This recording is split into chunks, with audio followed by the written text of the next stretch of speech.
Jangan lupa subscribe YouTube channel Metro TV News dan jangan lupa nyalakan notifikasinya.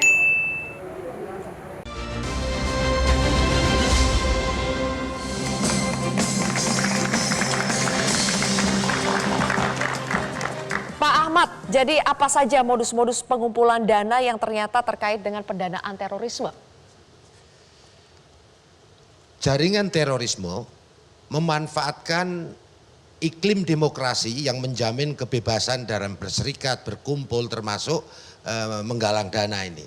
Kemudian mereka juga memanfaatkan celah atau kelemahan regulasi. Dalam konteks ini terkait lembaga filantropi atau lembaga penggalangan dana, yaitu Undang-Undang nomor 9 tahun 61 dan PP nomor 29 tahun 80 masih lemah ya, sehingga mereka manfaatkan itu, termasuk mereka penggalangan dana seperti kotak amal seperti yang kita ungkap beberapa waktu yang lalu.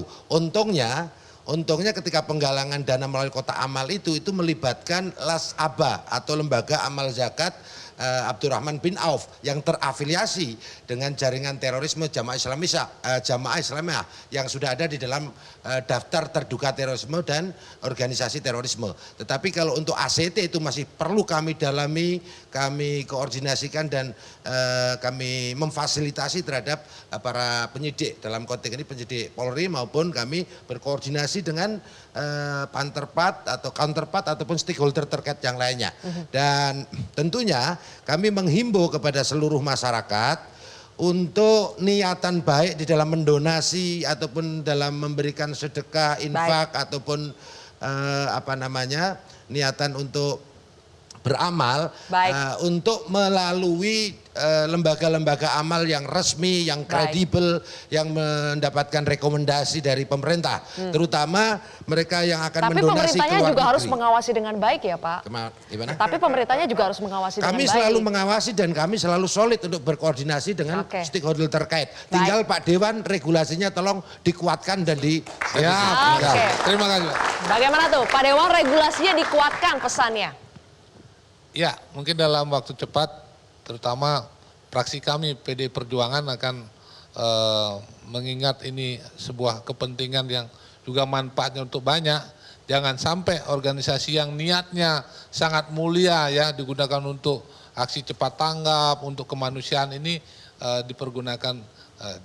PD Perjuangan akan. Dan masih ada 22 Pak badan serupa dari temuan PPATK yang harus ditindaklanjuti lebih jauh. Dalam waktu singkat akan memanggil Kemensos dalam hal ini. Oke. Dan untuk Pak Irfan, negara dermawan disematkan kepada Indonesia.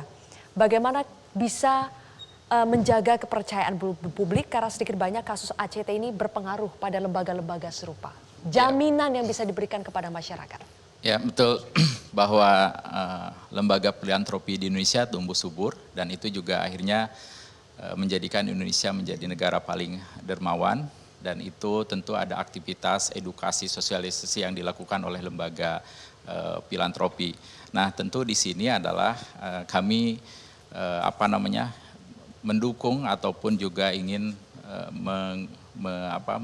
dukungan dari semuanya bahwa lembaga filantropi khususnya adalah lembaga zakat ini merupakan elemen penting bagi bangsa ini. Telah banyak berperan dalam peningkatan kualitas hidup masyarakat. Tentu tadi ya penguatan regulasi perlu terus dikuatkan ya. Kami juga ingin terus diberikan kepercayaan oleh masyarakat ya, dan tentu momen ini adalah sebagai sarana untuk lembaga-lembaga meningkatkan akuntabilitasnya, transparansinya. Begitu. Baik, oke. Pak Ebi, sebagai masukan nanti misalnya untuk membuat undang-undang maupun untuk pemerintah yang mengawasi dalam hal ini Kemensos, regulasi seperti apa tepatnya yang harus diatur Pak? Kepastian untuk transparansi, auditnya seperti apa, dan kemudian apakah masih relevan untuk kemudian menentukan persentase dengan persentase. Karena begitu uangnya banyak, tadi 1 triliun umpamanya, 10% pun akan sama dengan 100 miliar. Nah, kita berharap ini adalah orang-orang yang telah mendedikasikan dirinya ke dalam sisi-sisi kemanusiaan. Tentunya ada harapan, ada etika dan moral yang lebih tinggi.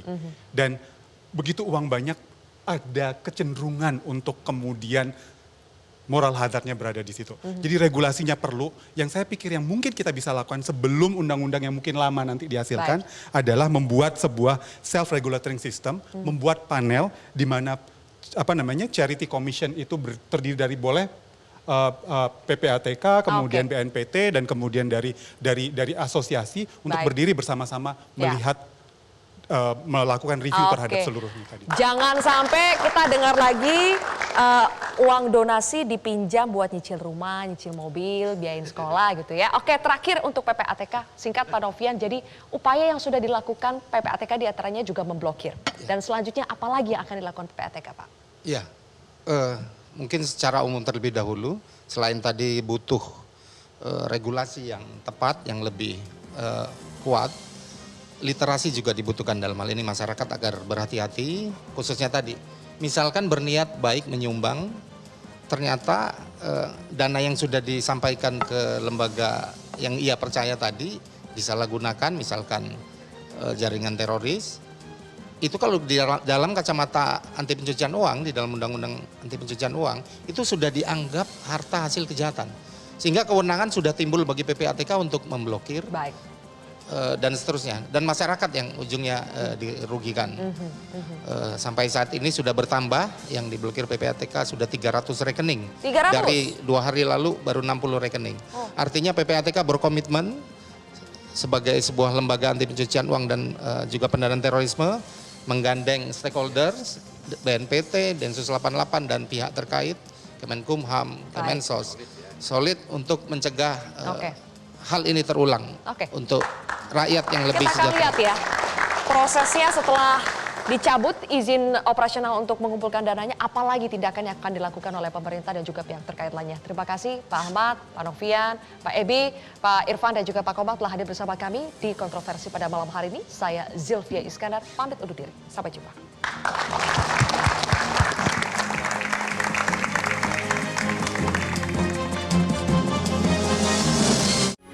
Metro TV